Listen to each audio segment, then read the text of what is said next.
Alors, je me suis amusée à jouer avec une machine qui prédit l'avenir. Je dis un petit peu vite parce qu'il s'agit surtout de moteurs de renseignement et d'intelligence qui permettent d'avoir des indications sur ce qu'il va se passer. C'est un moteur d'anticipation. Enfin, je l'explique sans doute très très mal et heureusement, j'ai un invité exceptionnel aujourd'hui, Émile Servan-Schreiber. Bonjour Émile. Bonjour Delphine. Qui est le PDG d'Hypermind, le fondateur de The Forecasting Machine, donc il m'a passionné absolument. On peut l'interroger sur tout un tas de sujets. Moi, je l'ai challengé sur la politique, mais aussi sur notre stratégie de souveraineté tech pour lui demander ce qu'elle en pensait. Est-ce qu'elle pensait que l'Europe avait une chance vraiment de mettre en œuvre enfin cette stratégie pour sortir de ses dépendances numériques? Réponse, je la livre, c'est un petit oui à 53%. Et ce que j'ai trouvé intéressant, c'est la manière dont on voit apparaître les résultats. Parce qu'en fait, finalement, ce n'était pas tellement le résultat qui m'intéressait, c'était d'essayer de comprendre ce qu'il y a derrière cette machine. Et j'ai trouvé beaucoup de transparence, beaucoup d'explications sur les sources qui sont utilisées, les critères qui entrent en œuvre, sur l'explication des résultats et les différents modèles d'intelligence artificielle, puisque ça repose sur des modèles d'IA qui sont utilisés et qui ne donnent pas tous le même avis. D'ailleurs, Grok est plus sceptique sur la capacité de l'Europe à s'en sortir que les autres IA. Ça dépend des questions. Ça dépend des questions, tout à fait. N'allons pas en tirer trop de conclusions. Expliquez-nous, Émile, pourquoi vous avez mis en place cet outil. C'est une plateforme numérique d'anticipation stratégique. Pour qui et comment ça fonctionne alors nous, ça fait 25 ans qu'on fait des prévisions à base d'intelligence collective. Aujourd'hui, il y a des marchés prédictifs, type Polymarket, qui font ce genre de choses. Et nous, on le faisait pour le B2B. En fait, on le faisait pour des entreprises, des gouvernements qui ont besoin de prévisions.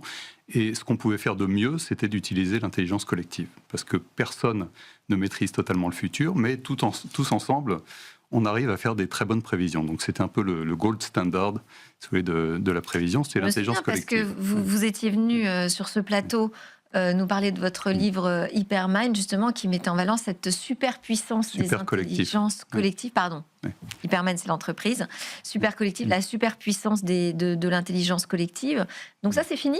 Donc ça continue, mais il s'est passé quelque chose depuis quelques années, comme vous savez, donc l'IA, les LLM, ChatGPT, etc., donc depuis maintenant 3 ans.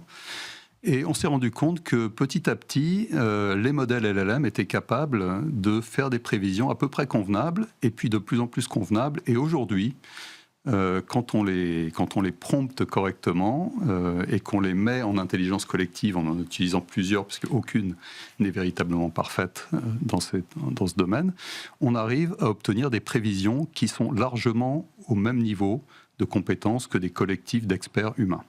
Mais ça, c'est terrible. Donc, vous nous annoncez vraiment, ça y est, la supériorité en fait, des modèles d'IA sur l'intelligence collective. Oui. Mais les modèles d'IA sont des intelligences collectives, donc en fait, ça revient un petit peu au même. C'est là où c'est intéressant, effectivement, de comprendre comment ça fonctionne, parce qu'on ne fait pas juste un séroger de ChatGPT en lui posant une question. C'est pas du tout comme ça que ça marche. Non, c'est pas du tout ça. C'est-à-dire que nous, on est vraiment dans...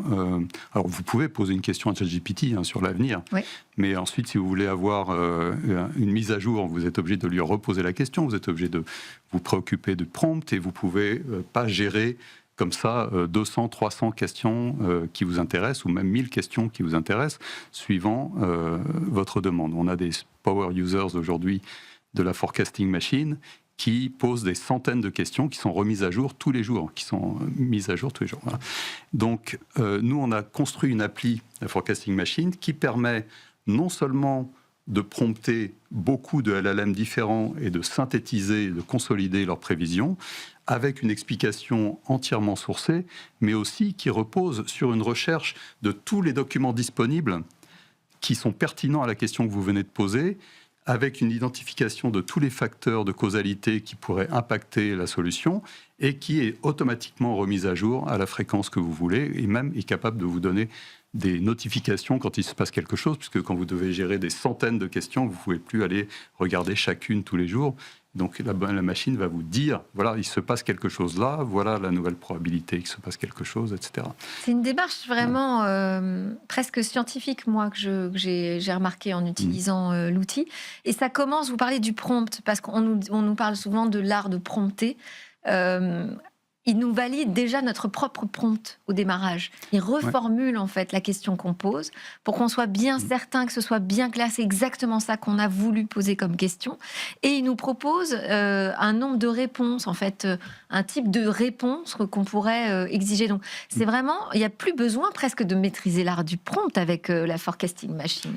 Plus du tout. Donc on se charge de tout, on se charge de comprendre la question que vous voulez poser, peut-être de l'affiner afin que ça soit véritablement la question que vous aviez en tête. Ensemble. De l'affiner ensemble, c'est-à-dire que vous pouvez rééditer tout ce que vous voulez. Ouais. Évidemment, il ne s'agit pas que d'avoir une machine qui vous dit d'une façon top-down ce que vous devez penser, mais au contraire de vous laisser conduire le processus, de lui donner du feedback, d'interagir avec, mais elle fait tout le travail un peu laborieux. Elle fait le travail laborieux de formuler la question exactement comme elle devrait l'être, de vous proposer des réponses quand vous ne les avez pas forcément en tête, d'identifier tous les facteurs de causalité, de faire une recherche universelle sur Internet dans toutes les langues, d'évaluer les articles qui sont les plus pertinents, notamment celui de ce matin, etc., et ensuite de repasser tout ça comme un gros prompt géant ultra informé à plusieurs LLM et d'en faire la synthèse. Et donc, quand je parle de transparence, vraiment, c'est à tous les niveaux, même pendant le process. Ouais. Et puis, la machine, on attend qu'elle nous sorte sa prévision. Enfin, je veux dire, c'est pas un truc instantané comme sur ChatGPT. On voit qu'il y a quand même, on brasse énormément de données. Qu'est-ce que vous avez décidé de mettre ou de ne pas mettre? Parce que c'est pas non plus anodin. Quand vous construisez un moteur comme ça d'anticipation stratégique, qu'est-ce que vous avez, quels ont été vos arbitrages finalement pour vous dire, à la fin, vous avez l'impression d'avoir donné l'outil fiable, sérieux qu'on attend? Alors, nous, notre cible en tant que client, ce sont les analystes stratégiques dans les entreprises ou dans les gouvernements. Donc, ce sont des gens ultra intelligents, ultra sérieux, et qui font un travail très difficile, qui est de prévoir l'avenir, c'est ce qu'il y a de plus difficile. Donc nous, on essaye de... On les paye très cher pour ça. Alors, on les paye cher. Et malheureusement, les humains ne sont plus capables de suivre l'accélération du monde, le nombre de paramètres qu'il faut prendre en compte. Maintenant, tout est lié. Le monde est devenu ultra compliqué et avance extrêmement vite. Vous êtes bien placé pour le savoir à Smart Tech.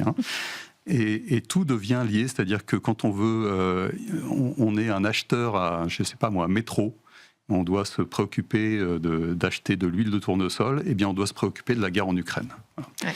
Quand on est un fabricant de voitures, on doit évidemment se préoccuper du marché de la batterie et des régulations avec la Chine, etc. Donc toutes les décisions business maintenant reposent aussi en partie sur des décisions, par exemple géopolitiques, à plusieurs années. Et donc, on a besoin aujourd'hui d'avoir des machines qui vous permettent de multiplier par 100, au moins, comme nous on le fait, la capacité des prévisionnistes à aider ceux qui doivent prendre des décisions. Merci beaucoup, Émile Servan-Schreiber. J'invite tout le monde à tester la Forecasting Machine, The Forecasting Machine. Il y a quelques questions gratuites pour démarrer, pour vraiment appréhender cet outil. Je rappelle que vous êtes le PDG d'Hypermind et donc le fondateur de The Forecasting Machine. À suivre, c'est le moment de la grande interview avec Éric Salaubière.